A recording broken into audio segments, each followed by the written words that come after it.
శ్రీరామచంద్ర పరబ్రహ్మణే నమః. శ్రీ గురుభ్యో నమః. శ్రీమాత్రే నమః.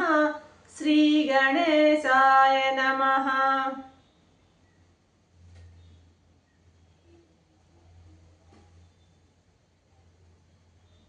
ప్రియాత్మ బంధువులారా, యోగ వాసిష్టం నిర్వాణ ప్రకరణము 533వ భాగం. కైలాసానికి చేరినటువంటి ఆ భిక్షువు, అంటే హంస రూపంలో ఉన్నటువంటి ఆ భిక్షువు అహం రుద్రోస్మి అనుకున్నాడు. అక్కడ రుద్రుని చూసి రుద్రుడైపోయాడట. అక్కడ ఎప్పుడైతే ఆ కైలాసంలో రుద్రుడుగా మారిపోయాడో అక్కడ ఉన్నటువంటి ఆ శివపురము, అక్కడి ఆచార వ్యవహారాలు, అక్కడ ఉన్నటువంటి పవిత్రమైన వాతావరణము, అక్కడ ఉన్నటువంటి భగవంతుని యొక్క గుణగణాలు గానం చేస్తూ ఉన్నటువంటి ఆ ప్రకృతి, వీటన్నిటిలో ఇతను పాల్గొనడము, అదంతా చూడడము, ఆ ప్రమదగణాలతో కలిసి సంచరించడము, ఇవన్నీ అతనిలో ఒక గొప్ప ఉదాత్తమైనటువంటి పరివర్తనని తెచ్చాయన్నమాట. అతను ఇప్పుడు రుద్రుడుగా మారిపోయి ఉన్నాడు.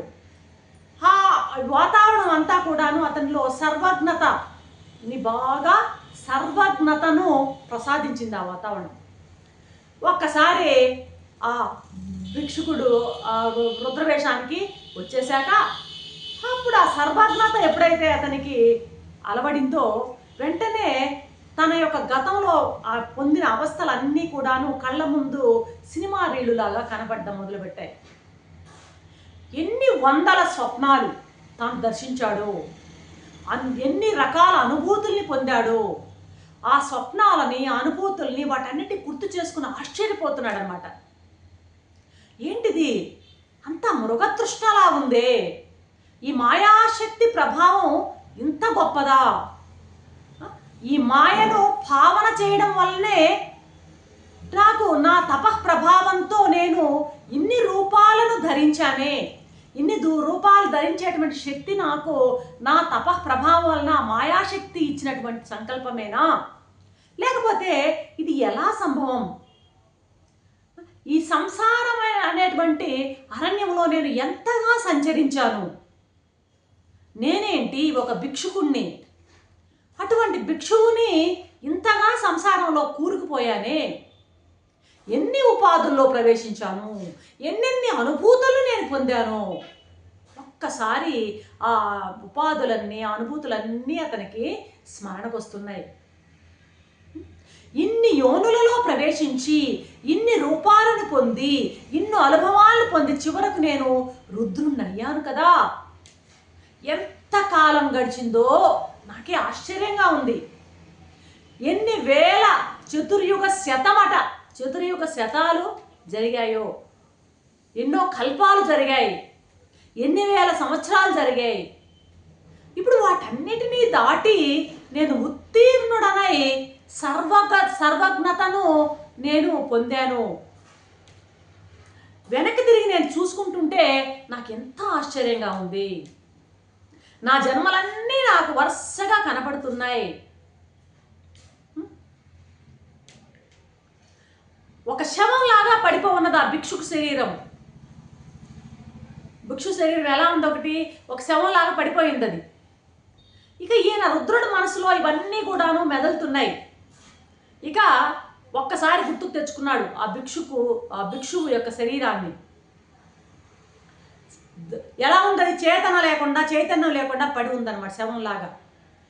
వెళ్ళి అక్కడికి ఇక ఆ శరీరంలోకి, అచేతనంగా ఉన్నటువంటి ఆ శరీరంలోనికి ప్రవేశించాడనమాట.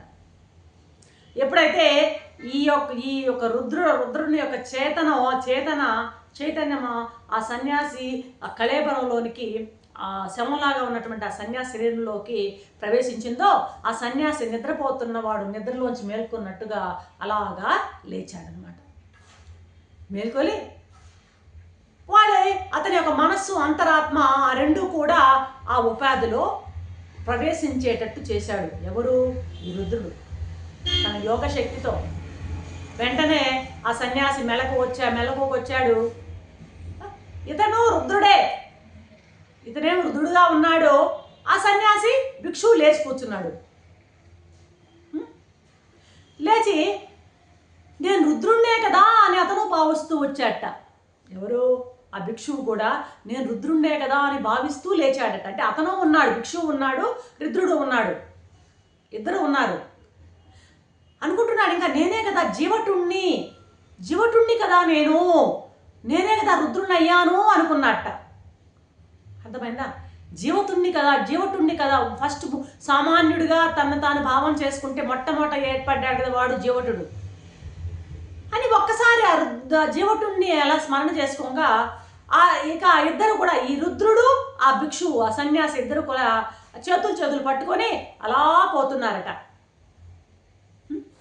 ఎవడు ఆ రుద్రుడు? ఎవడు? ఇతని ప్రతిబింబమే, భిక్షువు యొక్క ప్రతిబింబమే ఆ రుద్రుడు కూడా. ఆ ఉపాధిలో రుద్రుడుగా ఉన్నాడు, ఈ ఉపాధిలో భిక్షువుగా ఉన్నాడు ఇతను.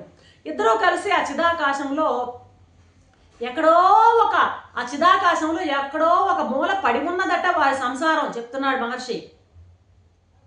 సరే, ఇద్దరు కలిసి ఆ జీవటుడు ఎవరు? భిక్షువు మొట్టమొదట కలగన్నాడు కదా సామాన్యుడు, ఆ వాడి దగ్గరికి వెళ్ళాడు, జీవటుడు దగ్గరికి వెళ్ళాడట.